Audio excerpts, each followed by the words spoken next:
ढोल वाले की मूर्खता।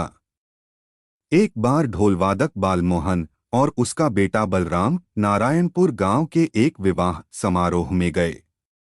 विवाह समारोह के खत्म होने पर दोनों पिता पुत्र को ढेर सारे पैसे और कुछ सोने चांदी के आभूषण इनाम के रूप में मिले। इनाम लेकर दोनों खुशी खुशी अपने गांव लौटने लगे। दोनों एक छोटे जंगल को पार कर रहे थे कि बेटा बोला, पिताजी, आज तो बहुत आनंद आ गया।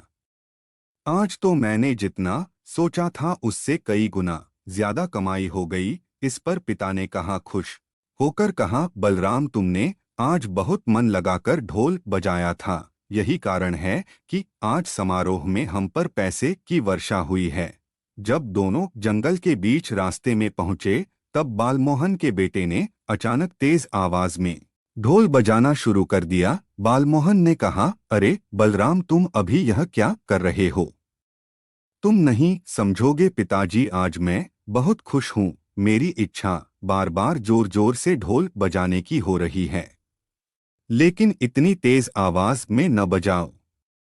इस जंगल में डकैतों और लुटेरों का समूह रहता है। ढोल की तेज आवाज सुनकर वे यही आ जाएंगे। बालमोहन ने अपने बेटे को समझाते हुए कहा, आप बिल्कुल परेशान न हो पिताजी, मैं अपने ढोल की तेज आवाज से उन्हें डरा कर भगा दूंगा। बलराम ने हंसते हुए कहा। उधर जंगल में छिपकर बैठे एक लुटेरों के समूह ने ढोल की आवाज सुनी तो उन्हें लगा कोई राजा अपने दल के साथ शिकार खेलने आया है। कुछ मिनट बाद बालमोहन बोला, बलराम, अब तुम मान भी जाओ। जो धुन तुम लगातार बजा रहे हो यह केवल एक ही बार बजाई जाती है। लेकिन बलराम कहाँ मानने वाला था, वह लगातार ढोल बजाता ही रहा। तुरंत ढोल बजाना बंद करो। तुम समझते क्यों नहीं? यदि लुटेरों ने ढोल की आवाज सुन ली तो गुस्साते हुए बालमोहन ने बलराम से कहा, पिताजी, आप बेवजह ही इतना डर रहे हैं।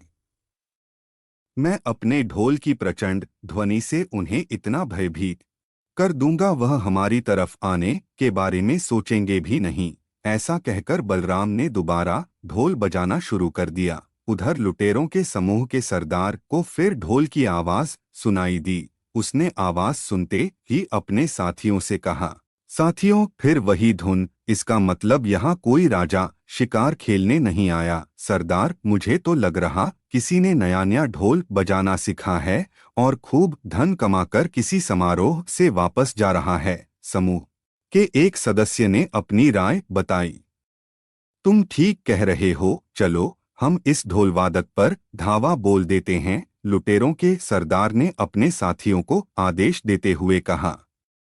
मात्र कुछ ही समय में लुटेरे ढोल वादक पिता पुत्र के पास पहुंच गए। उन दोनों के पास मोटी मोटी गठरियां देखकर लुटेरों का सरदार समझ गया कि इन्होंने आज ढेर सारा अनाज और धन प्राप्त किया है। इन दोनों से तुरंत छीन लो ये गठरियां, सरदार ने अपने साथियों का आदेश दिया। लुटेरों ने उन दोनों से उनके पास जो भी सामान था सब छीन लिया और उन्हें डंडे से मारकर वहां से भगा दिया। मैंने तुम्हें कई बार ढोल बजाने से मना किया था, पर तुमने मेरी बात बिल्कुल नहीं मानी। तुमने आज खुद ही अपने पैर पर कुल्हाड़ी मार ली है। बालमोहन ने अपने सिर पर हाथ पटकते हुए अपने बेटे से कहा, पिताजी, मुझे माफ कर दो। आज अधिक पैसे कमाने की खुशी में मुझसे बड़ी भूल हो गई है।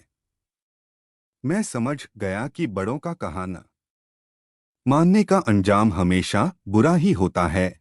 फिर दोनों पिता पुत्र मायूस होकर पछताते हुए अपने गांव की ओर चल पड़े। शिक्षा, बड़े बुजुर्ग जो कुछ कहते या सलाह देते हैं उसमें भलाई छिपी होती है।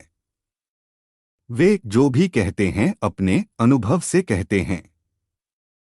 बलराम के पिता जंगल में ढोल बजाने के अंजाम को जानते थे। यही कारण है कि उन्होंने बलराम को ढोल बजाने से बिल्कुल मना किया था। जो अपने बड़े बुजुर्गों की बात को नजरअंदाज करते हैं वे बाद में खूब पछताते हैं। अगर आपको भी ये मोटिवेशनल कहानी अच्छी लगी हो तो कमेंट, शेयर और सब्सक्राइब जरूर करें।